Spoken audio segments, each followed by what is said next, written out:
Hello दोस्तों, state bank of India यानी SBI bank ने अपने क्वार्टरली थ्री के नंबर डिस्क्लोज कर दिए हैं। आइए अपन कंपनी के क्वार्टरली थ्री के रिजल्ट देखते हैं। बात करें दोस्तों, अगर आपने किसी भी कंपनी के शेयर खरीद रखे हैं तो आपको उसका क्वार्टरली रिजल्ट जरूर देखना चाहिए, जिससे आपको कंपनी की टोटल इनकम के बारे में पता चल सके और आप जान सको जो कंपनी है वो प्रॉफिट में चल रही है या लॉस में चल रही है, जिससे आपको कंपनी के शेयर के बारे में भी अंदाज़ा हो जाएगा।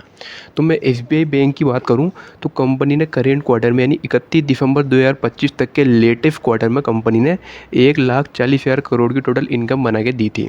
अगर मैं 3 महीने पहले की बात करूँ इस क्वार्टर की यानी पिछले क्वार्टर की बात करूँ सितंबर 2025 की, तो सितंबर 2025 में 1,34,000 करोड़ की कंपनी ने टोटल इनकम बना के दी थी।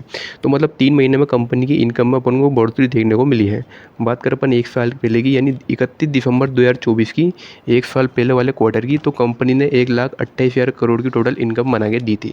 तो मतलब पिछले साल के मुकाबले इस साल को अपन कंपेयर करें तो कंपनी की इनकम में अपन को सीधा सीधा बढ़ोतरी देखने को मिली है, जिसका हिसाब साफ ये मतलब बनता है कि एसबीआई बैंक कंपनी बहुत ही अच्छा अपन को इनकम बनाते हुए दिख रही है साल दर साल के हिसाब से। बात करें अपन कंपनी का टोटल प्रॉफिट बिफोर टैक्स की, मतलब जो कंपनी का ओवरऑल जो प्रॉफिट बन रहा है वो टैक्स देने से पहले क्या प्रॉफिट बन रहा है अपन वो देखते हैं। प्रॉफिट बिफोर टैक्स क्या, तो कंपनी ने करेंट क्वार्टर में लगभग 28,000 करोड़ का टोटल प्रॉफिट बनाया था। दोस्तों मैं आपको पहले बता दूं, यहाँ पे जो एक एक नंबर लिख रहा है, एक एक नंबर की वैल्यू करोड़ में है। तो कंपनी ने करेंट क्वार्टर में 28,000 करोड़ की इनकम बनाई थी। पिछले क्वार्टर में 26,000 करोड़ और पिछले साल 22,000 करोड़ की कंपनी ने टोटल प्रॉफिट बिफोर टैक्स मतलब टैक्स देने से पहले का प्रॉफिट बना के दिया था। तो ईयरली टू ईयरली की बात करें और क्वार्टरली टू क्वार्टरली की बात करें, दोनों में अपन को कंपनी की टोटल प्रॉफिट बिफोर टैक्स में बढ़ोतरी देखने को मिल रही है। बात करें अपन कंपनी का प्रॉफिट में कितना आखिर टैक्स कितना दिया है अपन वो देखते हैं, मतलब कंपनी टोटल टैक्स कितना दे रही है। करेंट क्वार्टर में कंपनी ने यानी 31 दिसंबर 2025 में लगभग 7,000 करोड़ का कंपनी ने टैक्स दिया था। पिछले महीने की बात करें 3 महीने पहले की, सितंबर 2025 में 6,000 करोड़ का कंपनी ने टैक्स दिया था। वही पिछले साल यानी दिसंबर 2024 में 5,700 करोड़ का कंपनी ने टोटल टैक्स में खर्चा करा था। तो ईयरली बेसिस पर भी कंपनी का टैक्स ज़्यादा दे रही है और क्वार्टरली लेवल पर भी कंपनी टैक्स में ज़्यादा बढ़ोतरी देखने को मिली है।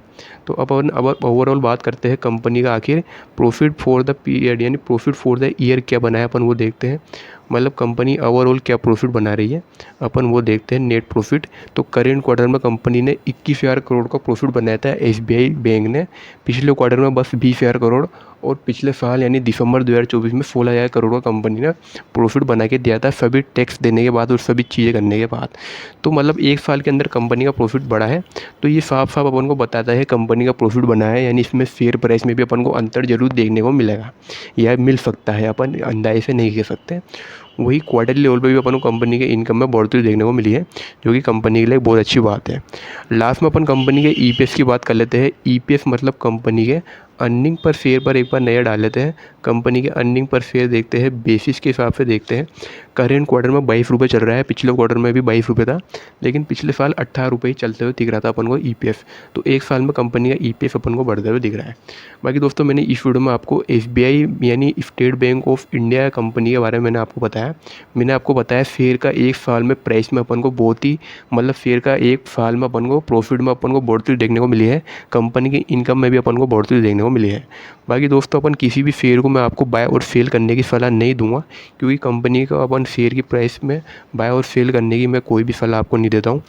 अगर आपको किसी भी शेयर को बाय और सेल करना है तो अपनी नॉलेज और अपनी इन्फॉर्मेशन के बेसिस पर शेयर को बाय करें।